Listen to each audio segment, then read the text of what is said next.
Vadodara live 24/7 માં આપનું સ્વાગત છે। વડોદરા ગ્રામ્ય એલસીબીની મોટી કાર્યવાહી। ભારતમાલા હાઈવે પરથી ₹12.82 લાખનો મુદ્દામાલ જપ્ત કરાયો। વડોદરા ગ્રામ્ય લોકલ ક્રાઇમ બ્રાન્ચે ભારતમાલા હાઈવે પરથી ગેરકાયદેસર વિદેશી દારૂની હેરાફેરીનો પર્દાફાશ કરવામાં મોટી સફળતા મેળવી છે। ચોક્કસ બાતમીના આધારે પોલીસે સરસવણી ગામ નજીક આવેલા એક ફૂડ ઝોન રેસ્ટ એરિયામાં ઓપરેશન હાથ ધર્યું હતું। ત્યાં પાર્ક કરેલી એક શંકાસ્પદ ગાડી પર દરોડો પાડી પોલીસ ગેરકાયદેસર રીતે રાખવામાં આવેલી વિદેશી દારૂ અને બિયરનો મોટો જથ્થો ઝડપી પાડ્યો હતો। પોલીસ તપાસ દરમિયાન રેસ્ટ એરિયામાં પાર્ક કરાયેલી અશોક લેલેન્ડ બડા દોસ્ત ગાડીમાંથી કુલ 6240 બિયરના ટીન મળી આવ્યા હતા।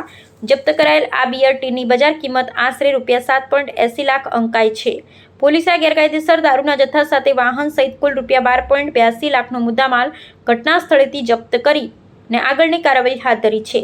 વડોદરા ગ્રામ્ય એલસીબી દ્વારા જિલ્લામાં બુટલેગરો સામે શરૂ કરાયેલી કડક ઝુંબેશના ભાગરૂપે આ સફળ ઓપરેશન પાર પાડવામાં આવ્યું છે।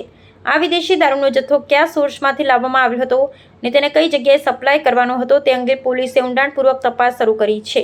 હાઈવે પરથી થતી આ ગેરકાયદેસર હેરાફેરીના નેટવર્કમાં સંડોવાયેલા અન્ય મુખ્ય સૂત્રધારોને પકડી પાડવા માટે પોલીસે ચક્રો ગતિમાન કર્યા છે।